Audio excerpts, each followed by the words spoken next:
वारकरी बाबा सांगत होता, बाई असली घाणेरडी कामं आम्ही करत नाही. बाई म्हणते, वारकरी बाबा तुम्हाला माझी इच्छा पूर्ण करावी लागेल. वारकरी म्हणतो, अजिबात नाही. वारकरी बाबाचं लक्ष घरात गेलं. वारकरी बाबाच्या मुखातून वाक्य निघालं, काय बाई आहेस? अगं तुझा नवरा घरात झोपला असल्यावर तुझ्या मनामध्ये असली घाणेरडी विचार आलीच कस काय? बाई म्हणते, वारकरी बाबा तुम्हाला माझा नवरा दिसतोय वय? नवरा झोपलेला मागच्या रूम मध्ये. बाईनं कुऱ्हाड काढली आणि नवऱ्याच्या डोक्यातच टाकली. नवऱ्याला झोपेतच ठार मारलं. नवऱ्याची खांडच केली बाईनं. आता वारकरी बाबाला म्हणते, वारकरी बाबा आपल्याला आडवं येणारं घरात कोणीच नाहीये, आता माझी इच्छा पूर्ण करा. वारकरी म्हणतो, बाई अग्निदेवतेच्या समोर 7 फेरे घेतले, त्या नवऱ्याला झाली नाही, आमच्यासारख्यांबद्दल काय चांगला विचार करणार आहे? म्हणले, बाई असली घाणेरडी कामं आम्ही करतच नाही. वारकरी म्हणतो, घाणेरडी कामं करत नाही. आणि बाई म्हणते, माझी इच्छा पूर्ण होत नाही. बाई म्हणते, बाई ग आता का नवराही मेला म्हणून वारकरी माझी इच्छा पूर्ण करत नाही, आता काय करावं? आता तू नवरा तर मेला, मग आता काहीतरी थैमान गाजवावं लागेल. बाईनं आवाज द्यायला सुरुवात केली, काका बाबा मामांजी वाचवा वाचवा वाचवा म्हणतात. गावातील लोक जमा झाली. गावातील लोक विचारायला लागली, बेटा काय झालं एवढ्या रात्री आवाज काहून द्यायलीस? बाबा ओ काका, या वारकरी बाबांना माझ्या आबरूवर हात टाकायचा प्रयत्न केला. माझा नवरा मला वाचवायला आला तर माझ्या नवऱ्याला सुद्धा जीवे ठार मारले या वारकऱ्यानं. खरं होतं का माहितीये? खरं होतं का? किती खोटा आळ आहे, किती खोटा आळ आहे. पण तुम्हाला सांगतो, माणूस कितीही प्रामाणिक असला त्याच्यावर खोटा आळ येऊ शकतो. चांगल्या माणसावर सुद्धा खोटा आळ येऊ शकतो. जसं की स्वतः ब्रह्मांडाचा धनी कृष्ण भगवंत, त्याच्यावर समंतक मणी चोरण्याचा आळ आला होता. तो पण खोटाच होता, पण प्रसंगानं खरा वाटत होता. जसं मी आता तुम्हाला सांगेल, बऱ्याच ठिकाणी असं होतं की चांगला माणूस फसतो. एखादा माणूस चांगला रास, पण एखाद्या ठिकाणी एखाद्या बाईने खोटा आळ घ्यावा आणि चांगल्या माणसाला बदनाम करावं असं पण होतं. बरं अजून सांगतो, खोटा आळ कधी येतो? तुम्ही शेतकरी आहात, आपला गावामध्ये त्या गाई बैल चालतस ना, गाय चालस ना, गाय बैल ज्या पण जनावरे चालतस ना, त्याच ना चालेल ना. त्या गारामा पायनी खुरी उमटेल रास, पायनी खुरी उमटेल रास, त्या खुरीमा त्या ठसा उमटेल रास, त्यांना मग जर पाणी साचेल राहिना ना, त्या ठसामा पाणी जर साचेल राहिना, जमावेल राहिना, त्या जमावेल पाणीमा जर का तुम्ही चंद्रानं दर्शन करली ना, तुम्ही कितला बी खरा राहणार नाही, प्रामाणिक राहणार, तरी सुद्धा तुम्हावर आड येऊ शकत असं शास्त्र सांगस. विठ्ठल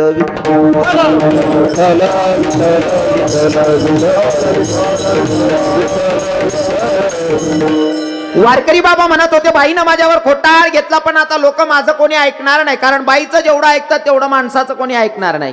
सगळी जमा झालेली लोक म्हणत होते, अरे वारकरी असल्यावर परस्त्रीच्या आबरूवर हात टाकतो, तिचा नवरा मारला, कसला वारकरी आहे रे? कुणी म्हणतं याला जाडून टाका, कुणी म्हणतं मारून टाका, कुणी म्हणतं गडफास लावा.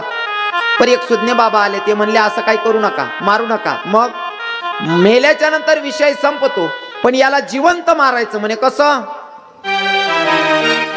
याला चालती फिरती लाश बनवायचं. म्हणे कसं? हा वारकरी आहे ना, वारकरी असल्यावर परस्त्रीच्या आबरूवर हात टाकले म्हणून याचे 2 हात तोडा आणि याला मोकळं करा. याचे तुटलेले हात बघतील ना तर दुसरा कोणता वारकरी घाणेरडी काम करणार नाही, म्हणून या वारकऱ्याचे 2 हात तोडा. वारकऱ्याला चौकात बांधलंय दादा, वारकऱ्याला चौकात बांधलं आणि वारकऱ्याचे 2 हात तोडले आहेत आणि वारकऱ्याला मोकळं केलं.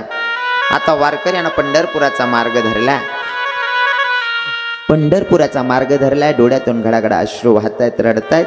आणि सांगू का, जेव्हा जेव्हा संतांवर समाजानं अत्याचार केला त्या समाजाला दोष देत नाही. जेव्हा पण त्यांच्यावर अत्याचार झालाय त्या सरळ सरळ भगवंताशी, वाद पण असेल तर देवाशी आणि संवाद पण असेल तर देवाशी, समाजाशी नाही. जसं माझ्या जनाबाईवर पण खोटा आड आला होता नाही का? जसं की उव्या गाऊनी स्वरात दासीजनीच्या घरात दळण दडिले सख्या श्रीहरी, दळण दडिले सख्या श्रीहरी, आड चोरीचा माझ्यावरी. किंवा देव देवा तुझा माझा कार्य वैराकार, देवा तुझा माझा कार्य वैराकार, दुःखाचे डोंगर दाखविसी, दुःखाचे डोंगर दाखविसी,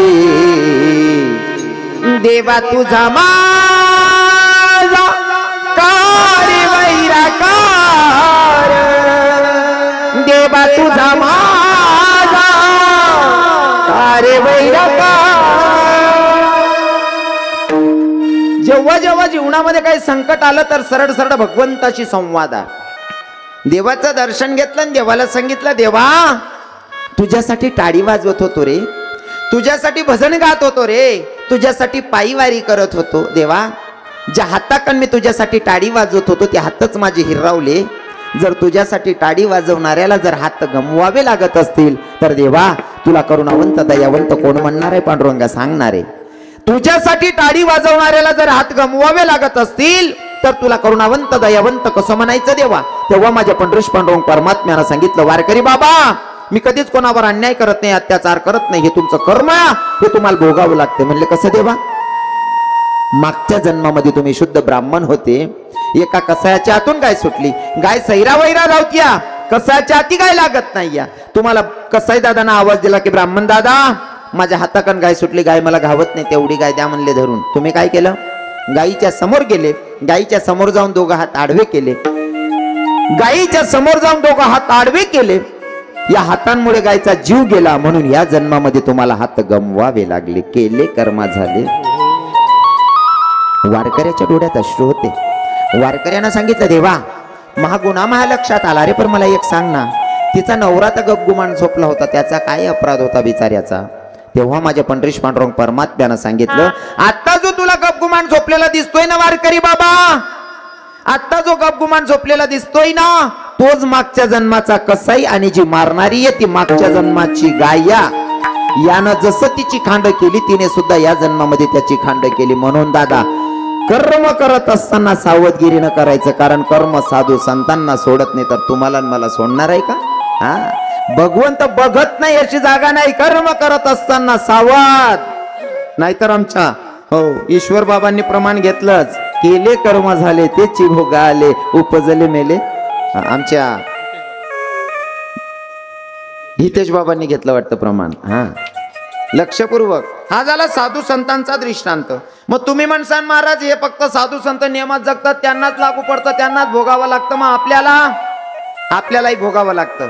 छोट्या मोठ्या गोष्टी सांगून पुढे सरकणार आहे. संसारी लोकांनाही सोडत नाही. तुम्ही कर्म करत असताना सावधगिरीनं करायचं. एक म्हातारा जरा बोलका होता, सुनबाई म्हणे म्हातारा बोलता कटकट करस सासरा, नवराल म्हणे तुम्हाला बाप बोलता कटकट करस म्हणे, म्हाताराला कुठेतरी काढा.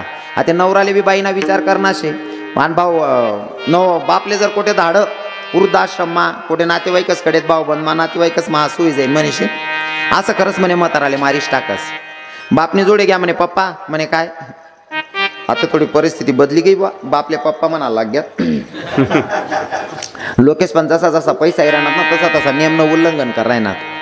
हो पहिले बापले आपला खेडागावमा लोके आप्पा तात्या नाना बापू असं म्हणत. आता पप्पा आको आहे आत्याने पिढीले पप्पा आहे आको तस ना, आता जे राहणार ना त्या डॅड.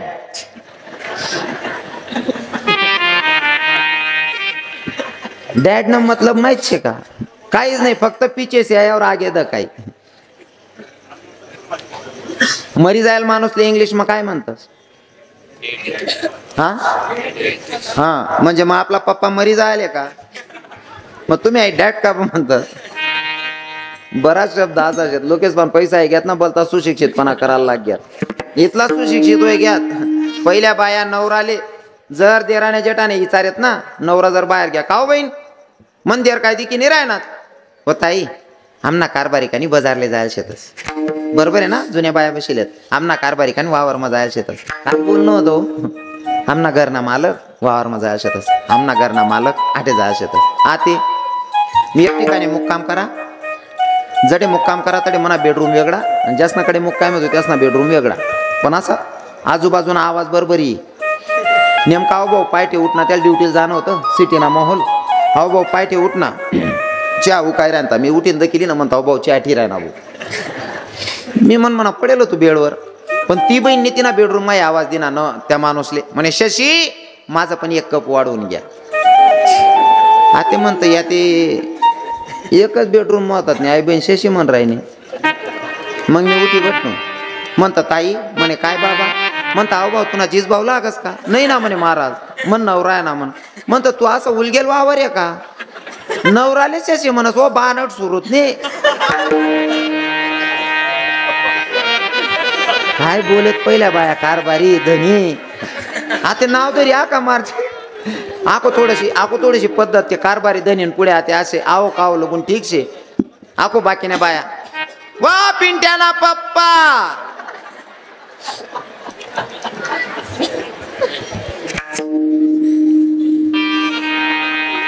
माय वो सकाळ ना जायले हो माय म्हणती दी ना पप्पा. ओ पप्पा ओ भाऊ ऐकून मम्मी घर बोलाय राहिनी रे पप्पा. आई रे पप्पा.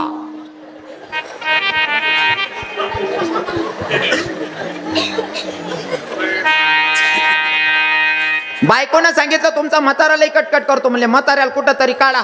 पोरगा जवळून बापले म्हणे पप्पा तुम्ही जरा म्हणे अशी इच्छा आहे तुम्ही अख्खं आयुष्य ये म्हणे कधी परमार्थ करा नाही पण म्हणे अशी इच्छा आहे की तुमले कुठेतरी तीर्थक्षेत्रावर लई जायची आंघोळ घालानी इच्छा असे म्हणे. बापले इथलं बरं वाटणं.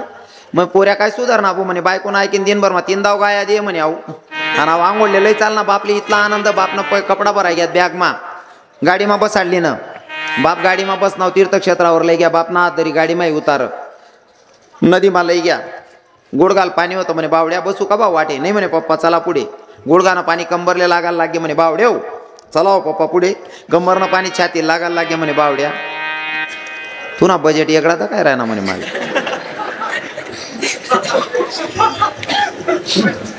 छातीनं पाणी आते नागतोंड मा जावाना प्रसंगी घ्या म्हणे बावड्या. हो आटे धुयले उतणार भाऊ म्हणे चला हो पप्पा पुढे. म्हणे भाऊ तू आटे तीर्थक्षेत्रावर मला स्नान करायला लयेल शे का आटे म्हण लेंडर फुस करायला लयेल शे. पण बावड्या एक काम कर म्हणे काय पप्पा जागा बदलाय टाक. माल पक्क समजी घे तू आटे माल मारायला लयेल शे.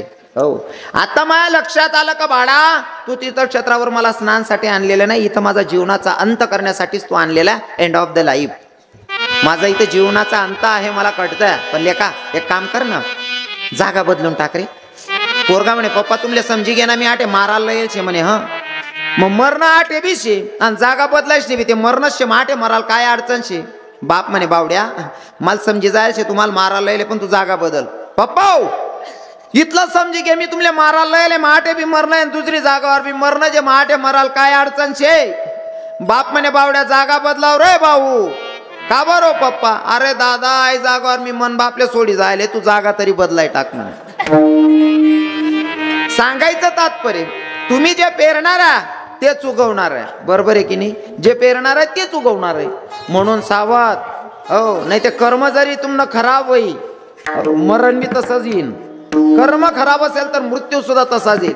कर्म करत असताना सावधगिरीनं जर तुमचं कर्म चांगलं असेल तर दुश्मन सुद्धा तुमचं वाईट करू शकत नाही. अरे कंसाचं एवढं पाप होतं तरी सुद्धा पूर्ण पापाचा घडा भरेपर्यंत कृष्ण भगवंतानं मारलं नाही. नारद महर्षींना पाठवलं जोपर्यंत बाल हत्या करत नाही तोपर्यंत मी कंसाला मारू शकत नाही कारण पाप पूर्ण झालेलं नाही. जोपर्यंत आपला पापाचा घडा भरत नाही तोपर्यंत देव सुद्धा आपल्याला मारू शकत नाही. ज्या दिवशी मरण आहे त्या दिवशी आपला मायबाप आपले वाचाडू शकतात नाही पण ज्या दिन मरण आहे त्या दिन आपले कोणीच वाचाडणार नाही. आई खरंय. पण जर मरण नसेल तर दुश्मनने जरी मागितले गाडी ठोक दिली तरी मराव नाही. ज्या दिवशी मरण आहे त्या दिवशी मरावं लागतं. ज्या दिवशी मरण नाही त्या दिवशी मारून माणूस मरत नाही. जसा म्हातारा बोलका होता तशीच म्हातारी बी बोलकी होती. एक गरमा म्हातारी कटकट करे सुनबाईने बी विचार करा म्हणे म्हातारी बोलती कटकट करस. आपल्याकडे म्हातारीच म्हणतस ना दल्ली ना. आई दल्ली बोलती कटकट करस म्हणे. नवराल म्हणे तुम्ही माय बोलती कटकट करस आई म्हातारीनं काहीतरी विल्हेवाट लावा म्हणे. तो म्हणे देख कोठे दाड हा सुई जाईन त्यानापेक्षा मना पद्धत मग काम करस म्हणे म्हातारीनं. मस्त रात्री जेवण बिवण करले ना 11 साडे11 वाजन सुमारले. गाव शांत वय झालं होतं. म्हातारीनं गासोडं बांधली ना दुसरा मजलावर लेग्यान वरती फेक दिली म्हातारीला. गटुडं बांधून घेतलं दुसऱ्या मजल्यावर ना म्हातारीला दिलं फेकून. पायट्या 5:30-6 वाजायला म्हातारी पोऱ्यानं दरवाजा ठोकी राहते म्हणे बावड्या दरवाजा उघाड रे भाऊ. पोऱ्याने दरवाजा उघाडा मायले दे का म्हणे माडी. म्हणे काय रे भाऊ दुसरा मजलावर देईन फेक दिनं तरी बी. म्हणे भाऊ तू जवळ वरतेन फेक ना तर खाल कपाशीन गाडी भराय राहते म्हणे. मरण नाही तर मरणार नाही. मरण नाही तर मरणार नाही दीपक महाराज. पण ज्या दिवशी मरणा त्या दिवशी आपला बापही आपल्याला वाचवत नाही. काळाची उडी पडेल बा जेव्हा सोडवीन तेव्हा. हा म्हणून कर्म करत असताना सावधगिरीनं, कारण कर्म साधू संतांना सोडत नाही, तुमच्यासारख्या माझ्यासारख्या साधारण जीवाला सोडत नाही. मग स्वतः न्यायाधीश भगवंत तो स्वतःला सोडतो का न्याय करत असताना? स्वतःलाही सोडत नाही. एका मिनिटात सांगतो लक्षपूर्वक ऐका. भगवंत निज धामाला जायच्या आधी उंबर वृक्षाच्या खाली झोपलेले आहेत आणि भगवंत झोपलेले होते पण झोपायची पद्धत भगवंताच्या पायात आडी होती आणि देवनं उभा राहावं आणि पद्धत बी तशीच होती, पायात आडी टाकून उभा राहत होता. तुम्ही जे पण फोटो बघशाल ना देवाच्या पायात काय आडी हा पायात आडी देवाच्या. आणि सांगू का भाई, टेढ़ा है फिर भी मेरा है. तो है ना उभा राहताना तिरकस उभा राहतो, पायात आडी देतो, पर बात ऐसे है ना वो टेढ़ा है फिर भी उसी पे दिल आता है. टेढ़े पे दिल क्यों आया है, टेढ़े पे दिल क्यों आया है, ये मैं जानू या वो जाने.